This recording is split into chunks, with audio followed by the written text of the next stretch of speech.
Welcome to the deep dive. Our mission today, we're cutting through all the usual financial noise, the spreadsheets, the jargon. We want to hand you the behavioral blueprints, the real secrets to financial success. Exactly. We're diving into some fascinating sources that show this really startling pattern. It turns out financial mastery isn't really about being a math whiz or having that Ivy League degree. No, not at all. It's driven almost entirely by soft skills, your behavior, your psychology. That's the game changer. Right. And we're starting with something that honestly changes the whole playing field for you, the listener. The data shows success here it's unique. It's one place where, believe it or not, the average person with no training can actually beat the experts, radically outperform them. And we've got the perfect story, the perfect paradox to illustrate this. Okay, let's talk about Ronald Reed. Ever heard of him? Vaguely, yeah. The janitor. That's the one. A janitor, also worked as a gas station attendant in Vermont, lived super frugally, drove a used car, clipped coupons. Uh-huh. Pretty unassuming. Totally. And when he died back in 2014, at 92, this quiet, humble guy had amassed a net worth of $8 million. Wow. $8 million. That's incredible. Right, and he left most of it to charity. Now, compare him to Richard Fuscone. Okay. Different story, I'm guessing. Complete opposite. Harvard-educated Merrill Lynch executive. The absolute definition of business savvy, you'd think. Right. The kind of guy you'd expect to be wealthy. Exactly. He retired young, in his 40s, moved into this massive estate, but he took on enormous debt to pay for it all. The lifestyle. Ah, okay. I see where this might be going. Yeah. So 2014, the same year, Ronald Reed dies, this quiet multimillionaire philanthropist. Fuscone, he's losing those massive homes. Foreclosure. Unbelievable. The janitor wins, the Harvard MBA loses. That's the puzzle, isn't it? And if you want to be an insider, if you want that edge, you need to understand why. Why does this kind of failure happen in finance, but you don't see, janitors building safer bridges than engineers? Well, that's what's so fascinating. Finance, it's not like engineering or medicine, Yeah. It doesn't follow these rigid, unchanging laws of physics or biology. It's softer. It's a soft skill. It's driven by human behavior. Things like greed, fear, impatience. Yeah. They run the show. Fuscone, yeah, he had the training. He could analyze the markets brilliantly, I'm sure. Right. But Reed had the superior behavior. Saving consistently, waiting patiently. Yeah. That's what won the game. It really boils down to mastering the psychology of money. Okay, let's unpack that psychology then. Let's look at the first hidden mechanic that successful people seem to get, the real drivers of huge long-term success. Right. And the first core idea hiding in the data is that luck and risk, they're basically inseparable, like siblings. They really are. Yeah. Two sides of the same coin. You just have to accept that not every outcome, good or bad, is purely down to your own efforts. There are always external forces. So you can't take all the credit or all the blame. Pretty much. Nothing in life, and especially in investing, is ever quite as good or quite as bad as it seems in the moment. You need that perspective. The Bill Gates story is a perfect example here, isn't it? Oh, absolutely. His incredible success, it required this 1 in a million stroke of luck. He got to attend Lakeside School back in 1968. And Lakeside had. One of the only high schools in the world at the time with this advanced time-shared computer, better than most universities had. That access was just foundational for him. Okay, so that's the luck side. What about the risk? Well, here's the flip side, the tragic part. Gates had a close friend, potential co-founder named Ken Evans, just as smart, just as driven, just as into the technology. Ken Evans died in a mountaineering accident just before they graduated high school. The odds of that happening, also about 1 in a million. Wow. So Gates got the 1,000,000 to 1 luck, Evans got the 1,000,000 to 1 risk. Exactly. Same starting point. Wildly different outcomes due to forces completely outside their control. Okay, but if success involves so much luck, does trying even matter? Does that just make it all feel a bit random? Yeah, that's a really important question. But the takeaway isn't to just give up. Yeah. It's about adjusting your focus. You can't copy someone else's luck, obviously. Right. But you can improve your odds. By respecting luck and risk, you stop trying to be the next Bill Gates. You stop chasing those extreme 1 in a million outliers. Yet instead, You focus on broad, repeatable patterns, strategies that help you stay in the game longer. Yeah. Longevity, that becomes the focus. that leads us perfectly into the second big behavioral driver. And this one is still so counterintuitive for most people, compounding, or as you put it, confounding, compounding the secret power of time. Yeah, and the counterintuitive bit is this. You don't need, massive force to get massive results. Okay, explain that. Think about the Ice Age. What caused it? It wasn't some giant asteroid or supervolcano, right? Yeah. It was just summers that were slightly cooler than average, just cool enough that the previous winter's snow didn't entirely melt. Huh. Repeat that small change year after year for thousands of years, and boom, ice sheets covering continents. Small change plus massive time equals a colossal result. So how does that apply to finance? Warren Buffett. Exactly. Buffett, richest investor ever. Right. But his average annual returns, they're very good, but not the absolute best. A guy like Jim Simons at Renaissance Technologies, his returns are way higher, like astronomically higher year over year. Okay. So why is Buffett richer? Longevity? It's almost boring, but it's the key. Like 99.9% of Buffett's massive net worth comes from the fact he started investing at age 10 and just kept going into his late 80s, now 90s. 99.9% just from time. Pretty much. Get this stat.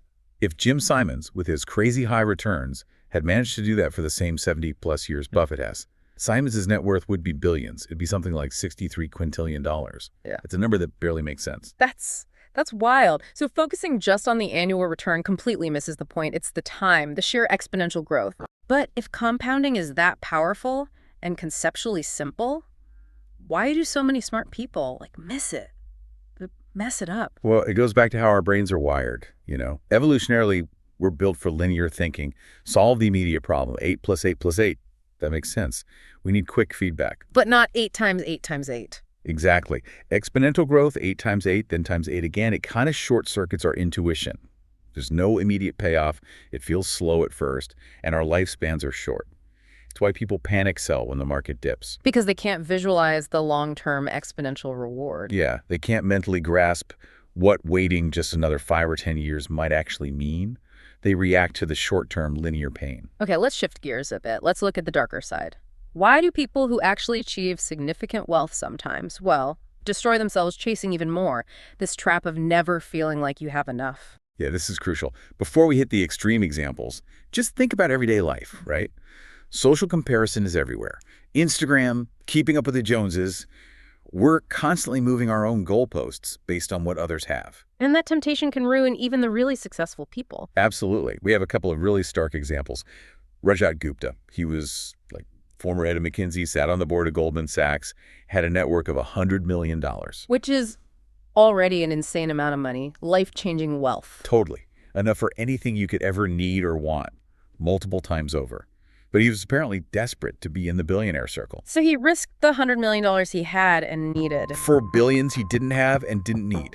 He passed illegal insider tips, got caught, went to prison, threw it all away. And then there's Bernie Madoff. Madoff is fascinating because before the giant Ponzi scheme, he ran a completely legitimate, very successful market-making business. He was already rich, legitimately wealthy. But it wasn't enough. Apparently not. He risked everything, his reputation, his freedom, his family's future for the fraud.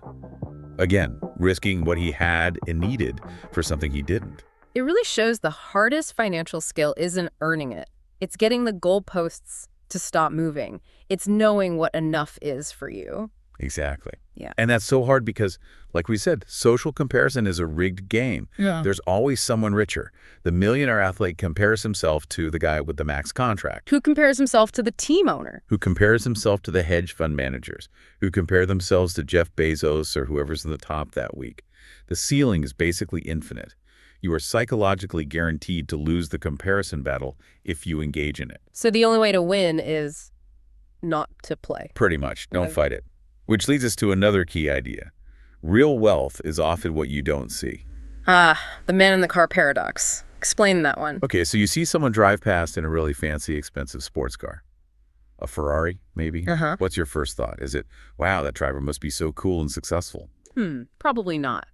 It's more like, wow, I'd look amazing driving that car. Exactly. You admire the car.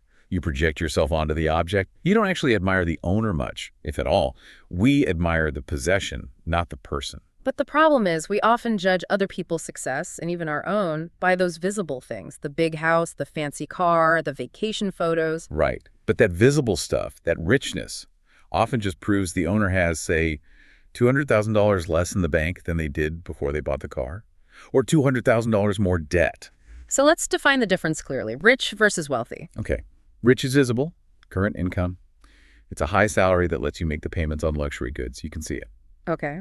And wealthy? Wealthy is hidden. It's the income you didn't spend. It's the savings, the investments, the assets that haven't been converted into flashy stuff yet. It's flexibility, options, control.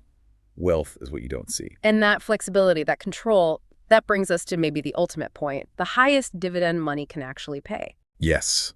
The ultimate insider knowledge is this. Money's greatest real value isn't the stuff it buys. It's the ability to control your time.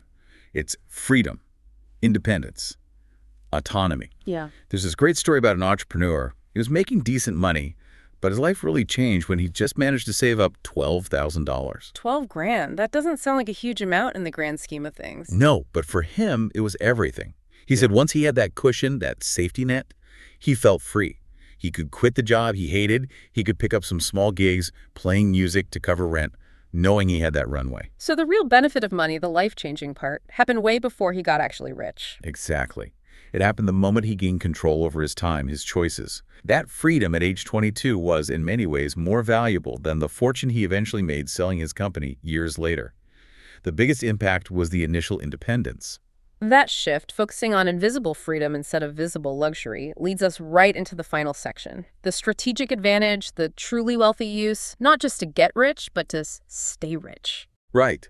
Because getting wealthy and staying wealthy are two different things. How so? Getting wealthy seems to take optimism, maybe taking some big risks. Yeah, some boldness, maybe even some luck, like we talked about. But staying wealthy, that requires the opposite mindset. It requires a degree of paranoia, frankly, and definitely some frugality. It's about survival. Survival. Michael Moritz from Sequoia Capital, the huge venture capital firm, right? He had a quote about that. Yeah, someone asked him why Sequoia was so consistently successful over decades through all the booms and busts. And he said, "We've always been afraid of going out of business." Always afraid, even when they were on top. Especially then. That survival instinct is critical. You have to assume things can go wrong, that the unexpected will happen. Because if you don't survive the downturns, compounding just stops dead. Game over. So the actionable intelligence here is, again, look at someone like Buffett. What did he not do? Good question. He didn't use a ton of debt. Leverage can amplify gains, sure, but it's lethal in a crash. It's the number one way people get wiped out. Okay, no excessive debt. What else? He didn't panic. He lived through something like 14 recessions or major market drops. He never sold everything at the bottom out of fear. And he protected his reputation. Critically important. He didn't chase quick, shady profits that could ruin his name. Longevity is the ultimate goal, and you can't achieve it if you blow up your finances or your reputation along the way. Survival is the engine of compounding. So survival requires this next principle you mentioned, worshiping room for error, having a buffer. Exactly. And here's a subtle distinction. In finance, maybe don't aim to be coldly rational, trying to squeeze out every last possible percentage point of return. Aim to be reasonable. Reasonable, meaning what? Meaning, choose a strategy that lets you sleep at night, a strategy you can stick with through thick and thin. Prioritize endurance over short-term optimization. This sounds like Benjamin Graham's margin of safety. Precisely. Graham, who is basically Buffett's mentor, the father of value investing, he said the whole point of margin of safety, having that room for error, is to render the forecast unnecessary. Okay, unpack that. Render the forecast unnecessary. It means if you build in enough cushion, if you assume, for example, that your future investment returns will be, say, a third lower than the historical average, then you'll naturally save more now. You'll be more conservative. And that buffer makes you resilient. You can withstand surprises. You don't need the future to unfold exactly as predicted because you've planned for things to be worse. And that room for error, that buffer, it also protects you from misinterpreting market swings, right? The fee versus the fine idea. Yes, this is so important. Volatility, the market going up and down, sometimes violently, along with the fear and doubt that causes, that's not a punishment. It's the fee you pay for the potential of higher long-term returns. Like an entrance fee to a theme park. You pay it to get access to the rides. Exactly. But many investors, when the market drops sharply, they feel like they're being punished. They see it as a fine for doing something wrong, for making a bad decision. Ah, the grand theft auto fallacy, you called it. They feel like they committed a financial crime and the market is penalizing them. Right. So what do? They panic. They sell near the bottom to stop the pain, to avoid further fines, which locks in their losses. and guarantees they miss the eventual recovery and the long-term rewards. You absolutely must accept the fee of the volatility to stay in the game long enough for compounding to do its magic. Okay, so survival, room for error, accepting volatility. What's the final piece of this behavioral puzzle? It's maybe the simplest, but also the one people mess up constantly. Yeah. You have to define what game you're playing. What do you mean by game? Think about market bubbles, like the housing bubble in the mid-2000s. They often happen because different people are playing completely different games, but they start taking cues from each other. Okay, like who? Well, you had short-term house flippers. Their game was just buy a house, hope the price goes up in the next 6 months, sell for a quick profit. They didn't care about long-term value, rent potential, any of that. Right. It's a quick appreciation. Then you had regular families looking to buy a home to live in for 30 years, a totally different game with different goals and time horizons. But the family started seeing the flippers making easy money. Exactly. And they started thinking, maybe we should stretch our budget, get that bigger house, prices only go up. They started taking cues from players in a completely different short-term game. That's how bubbles inflate and eventually pop. So the actionable advice is, figure out your own time horizon and your own goals and stick to them. Don't get distracted by what others are doing if they're playing a different game. Precisely. Write it down if you have to. My mission is long-term growth over 20 or 30 years. Then, every financial news headline, every neighbor's hot stock tip, you filter it through your game. Does this matter to my 30-year plan? Usually the answer is no. Ignore the noise. So understanding all this, the psychology, the behavior, it really gives you, the listener, a massive advantage, doesn't it? Over the people just focused on spreadsheets and forecasts. A huge advantage. You now understand these hidden patterns, these soft skills that actually drive success. You know, the secrets the spreadsheet warriors often miss. Right. So, key takeaways. Focus intensely on your savings rate that's more controllable than returns. Prioritize building wealth that gives you independence and control over your time, not just flashy stuff. And remember that volatility isn't a fine, it's the fee you pay for admission to long-term growth. Pay the fee willingly, stay in the game, and let compounding work its wonders over time. Okay, so as you take this new perspective out into the world, here's a final thought for you to chew on, something to mull over. Yeah, think about this. History, when we study it, is mostly the story of big, surprising, often unprecedented events, right? Tail events like World War I, the invention of the internet, 9/11, the 2008 crash, things that changed everything. Right. The unexpected stuff is what makes history interesting and important. And yet, what do most investors and economists do? They rely heavily on past data, on history, to predict the future. That seems inconsistent. It is. Maybe the most important lesson to learn from history, from all those surprises, isn't what will happen next. It's simply that the world is surprising. So plan for surprises. Exactly. Plan for the unprecedented. Because things that have never happened before happen all the time. Your greatest strategic advantage isn't predicting the future. It's building in that room for error, that margin of safety that allows you to survive and even thrive when the inevitable surprises arrive. That's the real insider edge.